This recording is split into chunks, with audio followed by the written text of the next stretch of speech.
welcome back to my channel. So for today's video, I'll be sharing with you my stationery haul. These are the stationeries I got from TikTok Shop and Shopee. Start with this cute paper, sticky paper. So I think this is around 9 pesos lang. So sobrang mura talaga. Kasi ito naman, this one sobrang cute. Isa to sa mga favorite ko. Ayan guys, so may pink, purple, green, and brown. And tignan nyo naman yung itsura niya. Very kawaii and very cute. And this one is under 10 pesos or I think under 15 pesos as well. Here's sticky notes. So, dalawa yung design na nakuha ko. Sticky notes ulit. This one, para naman siyang Snoopy. Diba yung color niya is black and white. This one, meron silang 4 colors. May pink, brown, yellow, and blue. So, tignan nyo kung gaano siya ka-cute. Ito naman, para siyang gingham type na sticker paper, na sticky paper. We have the green one, red, and yellow.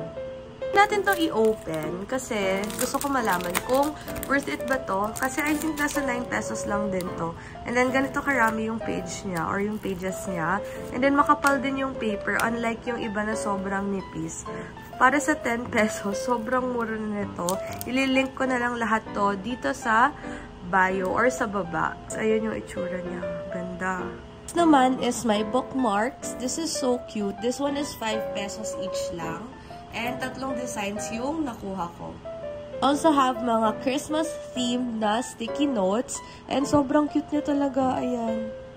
This one naman, marami ring available designs. This one is less than 15 pesos as well.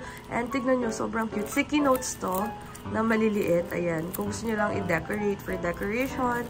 Diba, sobrang cute. Ito, may Merry Christmas, mga Christmas themed na sticky notes. Ayan, yun siya. Diba? Ang cute-cute ng mga designs niya. And very minimalist, kawaii, aesthetic. Diba? There's another gingham sticky notes. So, ganito yung itsura niya. Very cute as well. May bear. Naman is itong mga ball pens na to.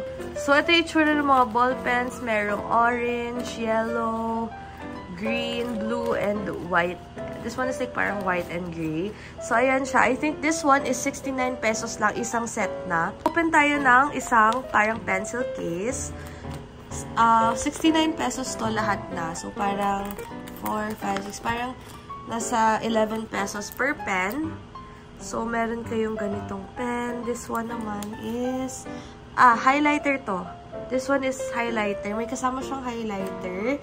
May kasama siyang black pen na cute. Ayan, gel pen. Meron siyang ball pen ulit. Puro ball pens na to. And sobrang ganda ng mga quality ng mga ball pens. And isa sa favorite ko ng mga ball pens, sa mga ball pens, is yung merong grip para hindi masakit pag nagsusulat kayo. So, sobrang perfect nito kasi 69 pesos lang to guys. Lahat na. Same goes with other colors. Yung sa yellow, ganyan naman. May highlighter rin siya. And then sa blue, and then sa green. And ito parang orange. This one is orange pero yellow yung mga ball pens. And ito yung pinakita ko sa inyo kanina. Again guys, this is only 69 pesos. Sobrang worth it. Naman is yung set ng highlighters. So ito yung mga highlighter na nandoon kanina sa mga ball pens. Pero kung gusto niyo naman ng mga highlighters lang, kung nagustuhan yung highlighter, ganito siya. Yan, very sleek lang. And magagamit nyo to if yung font size ng nasa book nyo is maliit lang talaga. Kasi makikita nyo yung tip nito, maliit lang siya. So, perfect na pag maliit yung font size ng book mo. So, this one again is the same. But if you don't want to purchase this, you can purchase yung mga ball pens kanina na 69 pesos. May kasama rin siyang ganito. Naman is itong mga clipboards. So, itong mga clipboards na to galing to sa TikTok Shop. Binigay lang sa akin ng Hi-Tune Shop. So, nagpadali sila sa akin ng 3 colors. Meron tayong pink, navy blue, and black. Ayan. So, sobrang ganda. Matigas siya. Hindi siya agad-agad nasisira. Very nice. Sobrang ganda. You can bring this anywhere. Hindi rin siya mabigat. Para nyo naman na nakita yung files nyo sa harap, meron din naman na parang may flip cover siya. Same color lang din. We have pink, navy blue, and black. So, try natin mag-open ng isa para lang mapakita ko sa inyo kung ano yung itsura niya. And kung maganda ba talaga yung quality nito. Kasi I think this one is 90 pesos lang ata or less than. Basta less than 100 pesos for a clipboard is so maganda. Or, ayan, ganyan. So, dalawa siya. Meron siyang ganito sa side. And then, meron din siyang dito. Ayan. So, Ayan siyang ganda niya. Hindi siya mabigat. And then, I think this one is plastic. And hindi siya agad-agad nagka-crack. As you can see, sobrang ganda talaga ng quality niya. And this one, alam mo, nagpapabigat lang dito is this one. Kasi this one is metal eh. Ayan, ganyan yung itsura niya. And then, meron din dito sa taas. Super nice. Naman is yung mga stickers. So, this one, nasa 50 pesos lang to per plastic. Alam nyo guys, nahihilig na ako ngayon mag-collect ng mga stickers. Kasi wala lang, parang ang cute-cute lang niya. Ayan, 50 pieces siya sa isang plastic. And, papakita ko sa inyo yung laman nito. Ayan, iba-iba siya ng design. Ayan, sobrang cute, diba? 50 pesos lang ata to. Oo, ayan siya. O, diba? Ang cute, oh. Ayan. Sobrang ganda rin ng quality ng stickers na to. Again, guys, this one, 50 pesos lang. Ganyan na siya karami. Ayan. Ganyan na siya karami. And then, ang maganda dito, iba-iba talaga yung designs niya. Walang nag-uulit. So, di kayo mag-worry na baka may naulit ng mga stickers. Ayan, ayan. May Karomi pa nga eh. So, guys, sobrang ganda talaga. Tignan nyo. Diba? So, nahihilig na ako magsa-stickers ngayon. So, baka next na-upload ko, sticker haul. Honestly, hindi talaga ako mahilig sa mga erasers. Pero nung nakita ko tong eraser na to, napabili ako kasi 9 pesos lang siya. And ang ganda ng packaging niya. Ayan, ganyan yung itsura niya. So, para siyang chocolate bar. And ang maganda dito, na, pwede nyo siyang sirain dito. Alam niyo yun, parang have a break, have a Kit Kat, char. So, pwede siyang ganyan yan. Kung gusto nyo, isa lang muna yung gagamitin nyo para hindi madumihan yung ibang sides. And then, ito naman yung parang chocolate. Yan, chocolate siya. And then, same goes with dito. Pwede nyo siyang tanggalin. Ayoko pa siyang tanggalin kasi wala lang. Cute niya kasi. So, guys, this one is less than 10 pesos lang. With box na siya. Sobrang cute. It's another eraser. Chocolate type din siya. Pero this one is different naman yung packaging or yung, ano pala, yung nasa loob. So, unbox natin to. Unbox. Tingnan natin kung anong difference niya dun sa isa. Yan. Oh, okay. Ganito lang siya. Very simple eraser, pero iba-iba yung colors niya. Very simple eraser, pero it's so cute. I think this one naman is around 20 pesos or something. Pero 4, 3, 4, 5 yung nasa loob niya. And ganito yung itsura niya. Ayan.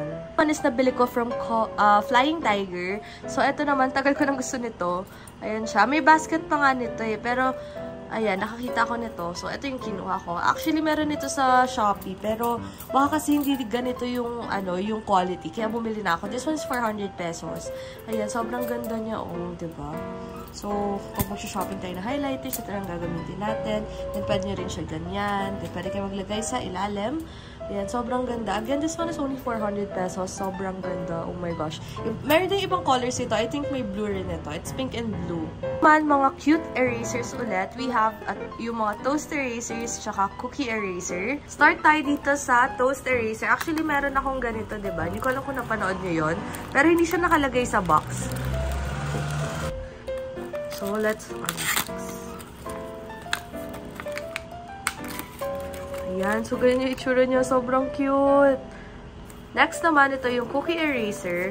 Ang cute talaga ng mga ini-invento ngayon. Sobrang mura pa. Ayan. So, pag-open nyo nito, ayan. O, diba? Wala, ang cute. Ayan, ganyan siya. Wala, ang cute naman nito. Diba? So, sobrang worth it nito. Nasa less than 30 pesos lang din ata. I forgot. Pero, ayan, sobrang ganda. Kunin nyo to. Man is itong gel pen na to. So, itong gel pen para siyang, ayan, pastel colors yung nasa labas. Pero, black lang din yung ink niya. So, let's unbox this. Ayan. So, yung itsura niya is paganyan. Medyo ano yung tip niya, no? Ayan. Ganda. Black lang yung ink nito, pero ang cute-cute niya. Ayan. So, if you want this, you know na, nasa baba. Sa baba yung link. Yan. Sobrang mura lang din ito. Nasa 60 pesos or 40 pesos. Basta 40 to 60 pesos lang to. Mga anti-slip na ball pens. And, ayan. Meron akong 3 boxes dito. Let's open it. Let's start with this box. So, ito yung color blue. Hindi ko pa siya na-open. So, okay. So, ayun yung itsura niya. Wala, ang cute. And, maganda rin yung grip niya. Makapal siya. So, hindi masakit sa kamay. Pag magsusulat kayo, meron tong how many colors. Ayan. Ganito yung mga shades niya. Shades of blue siya. And, sobrang worth it ito para sa 60 pesos. Ang ganda. Next naman is this box.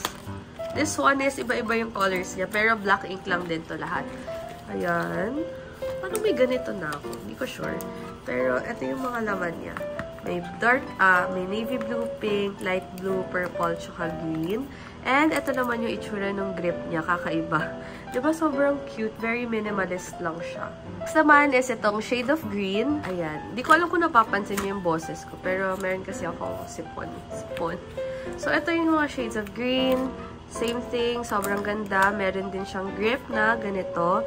Ayan. Kung ayaw nyo sumakit yung kamay nyo habang nagsusulat, kumuha kayo ng mga ballpens na makakapal yung mga grips para hindi talaga masakit. And ayan siya. Diba? Sobrang good kapag, sobrang ganda to pag gusto nyo i-gift. Hindi ko alam ba't ayaw nyo mag-focus. Uy, ayaw. Okay, whatever. Naman is the Hi-Tune 48 Colors Pigment Sets. So, hindi ko alam. Ano ba to? I think paint. As you can see, hindi ko pa siya nabubuksan. So, dito ko na siya sa vlog bubuksan. I think paint to. Pinadala lang din kasi sa akin to. Kaya, hindi ko na alam kung ano laman nito. Ayaw magpabukas. Okay, so, kinutter ko na siya. Para mabilis. Pero hindi ko pa rin siya binubuksan. Para dito ko nga pakita sa inyo yung ano. So, pag pinurchase nyo to, meron siyang plastic na ganyan. So, very secured talaga yung package nyo. Once na bumili kayo dito sa Hi-Tune shop, ang dami na nilang pinadala sa akin. As in, mga organizers. Ayan. Pero, nauwi ko na kasi siya sa Cavite. So, ganito yung itsura niya. Ayan. Okay. And then, para siyang kit. Ito, pag open nyo ganyan, and then, ayan. O, diba? I think dito kayo pwede mag-mix ng mga kung ano man. Pero, ayan yung itsura niya. Sobrang ganda. Oh my God. I think, ayan. So, pagkaganyan niya siya. Solid pigment siya. So, I think solid paint. Tapos, may kasama siyang sponge. Meron kasamang brushes. Ayan, nahulog pa yung isa. And then, ayan. Ganyan yung itsura niya. Sobrang ganda, diba? Panis yung mga permanent markers from Hi-Tune. Hi-Tune from TikTok shop sila. And nagpadala sila sa akin ng 24 counts tsaka 8+4 na counts. Ayan. So, para siyang Sharpie. Pero, gagawa ko ng separate video if dupe ba talaga to ng Sharpie and if it's worth it nga ba. Murang-mura lang dito. Nasa 260 pesos. Ito ng 24 counts. Sobrang mura. Ang ganda rin. And, pag nag-order kayo, 2 pieces per color. So, sobrang ganda.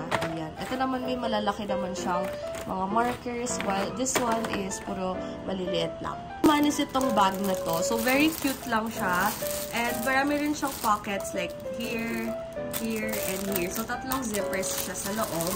So, try natin ito yung unbox para mapakita ko sa inyo yung mismong bag. So, baka lang magustuhan niya siya or something. Pero, ayan siya. Small lang siya. And, cute. Diba? So, when you open the bag, ganyan yung itsura niya. You can put here mga art materials or everyday bag pwede rin. Kasi maganda naman siya. Ayan. Actually, pwede ata dito yung laptop. I'm not sure. Pero, ayan. Diba? Ang ganda. Alam mo, favorite ko yung mga ganito. Lalo na kapag detachable sana itong dito. Para pwede siyang gamitin. Pencil case. Ayan. And then next naman is meron po tayo dito na isa pong bag. And it's so cute kasi I think this one is a Bichon Frise. And I don't know if alam nyo na I have a dog na Bichon Frise. So, ito naman yung isang bag. This one is bigger than the other one. So, this is what it looks like. Ayan. And this one is, may zipper siya sa loob. Okay. And then, may zipper siya dito sa likod. So, 2, 3, 4. So, 4 yung zippers niya. So, here you can put your toiletries. Here you can use this as your pencil case and then put your books or iPad here. And then at the back you can put your money. And guys, sobrang dami yung pockets. And sobrang mura lang din nito kaya get this one. This is the last ball pen that I have na bago. This one is the Cosmos Mocha pen. So this one I think it's more of a cosmic ball pen design. And this one is, ano ba to? 6 naman siya, 6 pieces. And wow, ang ganda niya. May grip din siya, pero hindi siya foam. Rubber lang siya. And ganito yung itsura niya. Ang ganda! Uy, sobrang ganda nito. May blue, may pink, may peach. what is this? Purple, yellow, and dark blue. Yan. So, ito yung mga colors niya. Sobrang ganda niya, guys. Ayan. So, the design is like cosmic, parang siyang cosmic theme na ball pen. So, sobrang cute. Another addition to my collection. Kasi wala pa ata akong cosmic collection ng mga ball pens. I'm gonna add this one. I bought this from IKEA. Yan, nahulog pa. This one is 130 pesos lang. Sobrang mura.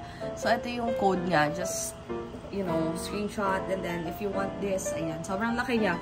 Naka-sale siya nung nabili ko. Pero pag hindi siya naka-sale, I think nasa 250 ba? So, ayan. Lagay natin muna dito yung mga iba kong mga ganito. Kasi, parang hindi siya nakakalat, diba? So, let's just put it here first. Kasi, hahanapan ko pa sila ng mga place kung saan ko sila ilalagay. Kasi, alam nyo naman, puno pa yung aking mga organizers. So, zoom in natin. And then, ito naman yung mga ball pens. Ayan. Diba, sobrang dami yung pwedeng ilagay dyan. As you can see, almost lahat ng nandito sa table, kasya sa isang basket na to. Ayan, itong sticker. Ayan, diba? Super cute. Also put this one, the cute erasers. Ayan, then, of course, this one. Ball pens. Cute ball pens.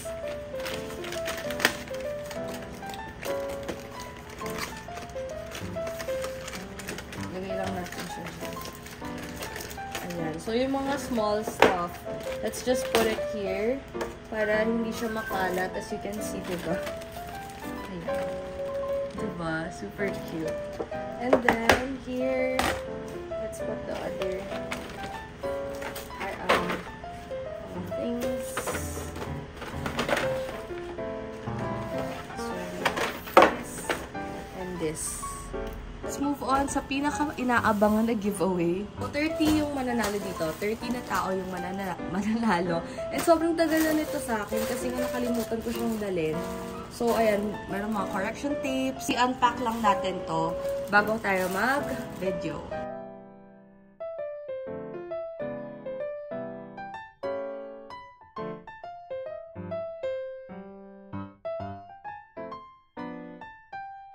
Ito na nga yung ating most awaited giveaway kasi 30 na tao yung mananalo dito and ganito yung laman niya. Okay, so we have here a pink pouch and then, grabe, you will be receiving 1 correction tape, 1 set of highlighters, 1 bookmark, cutter,